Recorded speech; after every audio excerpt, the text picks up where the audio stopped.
మనకంటూ కొంత సమయం ఏర్పరచుకోవాలి, కొంత సమయాన్ని తీసుకోవాలి. నేను మిమ్మల్ని పిలిస్తే ఇప్పుడు అందరూ ఫ్రెండ్స్ అయ్యారు కదా మీరు. మా అన్నయ్య మనవరాలు బర్త్డే రేపు వనస్థలిపురంలో రండి అంట. ప్రదీప్ గారు పిలిచారు కదా, బాగుండదు ఇంపార్టెంట్ వర్డ్ ఇక్కడ. వాళ్ళు పిలిచారు కదా, ఏం బాగుండదు అని ఇక్కడి నుంచి మీరు అందరూ వనస్థలిపురం కార్లలో బస్సులో వెళ్ళి అర్ధ రోజు ప్రయాణం చేసి అక్కడికి వచ్చి ఎవ్వడు మిమ్మల్ని గుర్తుపట్టకపోయినా నవ్వుతో కూర్చుని భరించి లైన్లో నుంచుని, పెళ్ళిళ్ళకి కొన్ని లైన్లు ఉంటాయండి ఇప్పుడు తెలుసా మీకు, గంటల తరబడి లైన్లో నుంచుని వాడేమన్నా ఆశీర్వదించమని పిలుస్తాడు, వాళ్ళే అక్కడ లైన్లు పెడతారు. గంటల తరబడి లైన్లో నుంచుని మా పెళ్లి కొడుకో పెళ్లి కూతురు కలిసినట్టు పిల్లని చూసి ముద్దు రాపోయినా ముద్దు చేసి వాడు భోజనం చేయమని పోయినా పాపం వాడు బాధపడతాడేమో అని ప్లేట్ పట్టుకుని భోజనం చేసి ఇంటికి వచ్చి ప్రదీప్ గారు ఏమనుకుంటారో అని వెళ్ళాను అంటారు. ఒక్కరోజు అద్దం ముందు నుంచుని నేనేమనుకుంటానో అని మీరు ఆలోచించండి. You are important in the life called you. మీరే మీకు అత్యంత ఇంపార్టెంట్. ప్రదీప్ పిలిచినా, జూనియర్ ఎన్టీఆర్ పిలిచినా, రామ్ చరణ్ పిలిచినా wishing the function A grand success అని చెప్పి హాయిగా మీరు డాబా మీద కూర్చుని మీ అమ్మతోనో నాన్నతోనో కబుర్లు చెప్పుకున్నా, భర్తతోనో భార్యతోనో టైం స్పెండ్ చేసుకుంటే మనకి ఇంతకంటే ఎక్కువ ఆనందం వస్తుంది. మన కోసం మనం బతకటం అంటే మనకిష్టమైన పనులు చేయటం.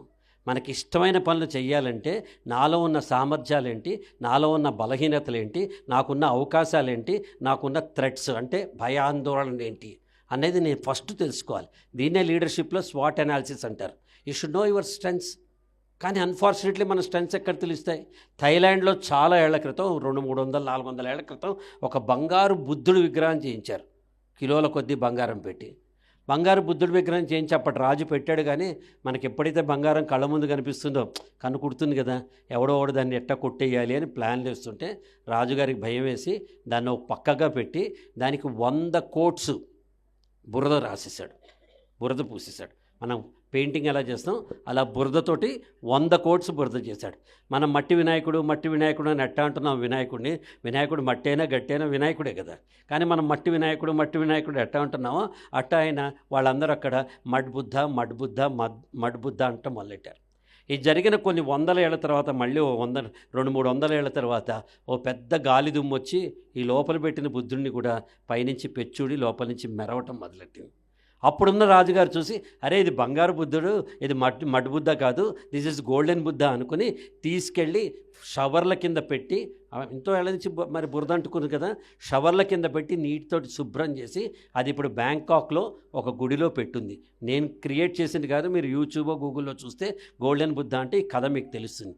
ఎందుకు చెప్తున్నానంటే మనం కూడా 100 కొద్ది బురద కోటింగ్లు వేసుకున్నాం. నేను ఇంతే, నా బతికింతే, నాకు ఇంతే చేతవుతుంది, ఈ జన్మకింతే, నాకు ఇంత మించి తెలివి లేదు, నాకు ఇంత మించి లేదు, అదేంటో తెలియదు, నేను చూసినప్పుడే ఇండియా క్రికెట్ మ్యాచ్ ఓడిపోతుంది, అదేంటో తెలియదు, నేను ఎక్కినప్పుడే బస్సు టైర్ పంచర్ అవుతుంది, అదేంటో తెలియదు, నేను చూసినప్పుడే టీవీలో కరెంటు పోతుంది, అదేంటో తెలియదు, నేను చూడంగానే పక్కింటి అమ్మాయి పెళ్ళైపోతుంది.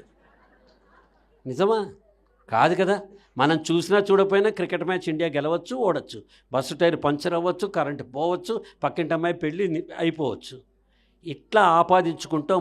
మనం చిన్నగా ఎందుకు చేసుకుంటామంటే మన మైండ్ లోపల కొన్ని బ్లాక్స్, ఆ బ్లాక్స్ పేరేంటంటే గత అనుభవాలు, గత వైఫల్యాలు.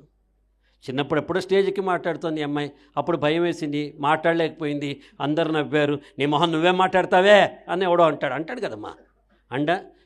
వేలు పెద్దది చేసి పక్కవాడి జీవితంలో కెలకడానికి మాత్రమే కొందరు ఉంటారు.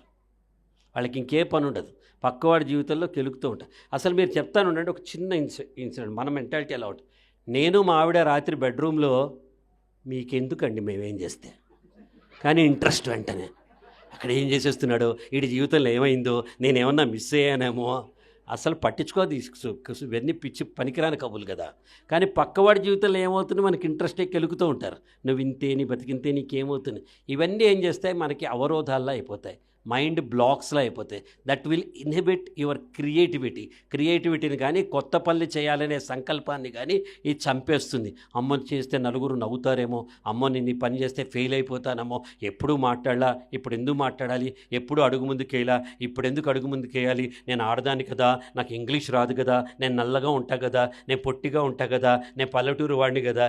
ఎవడికి పీవీ సింధు ఏ రంగో చూసామా, అమ్మాయి ఆడటమే చూసాం మనం. Yes or no? Sachin Tendulkar height చూసాం, సచిన్ టెండూల్కర్ ఆడటమే చూసాం మనం. రామోజీరావు గారు బట్టతలు చూసాం, ఆయన రాయటమే చూసాం మనం. ప్రపంచం ఎవడు మన భౌతికమైన రూపాన్ని పట్టించుకోడు, గుర్తుపెట్టుకోండి. ఎవ్వడూ పట్టించుకోడు. నేను ఇక్కడ రాగానే మీరు నాలోని యాక్టర్ని చూస్తారు ఫస్ట్, దాని తర్వాత అరే బాగానే ఉన్నాడురా, తెల్లగా ఉన్నాడురా అనుకుంటారు. దాని తర్వాత బట్టతల మరీ ఇంతుంది ఏంట్రా అనుకుంటారు. కాసేపు అయ్యేటప్పటికి ఏమవుతుంది, మీకు నా రూపం కనిపించదు, నేను చెప్పే మాట మాత్రమే వినిపిస్తుంది.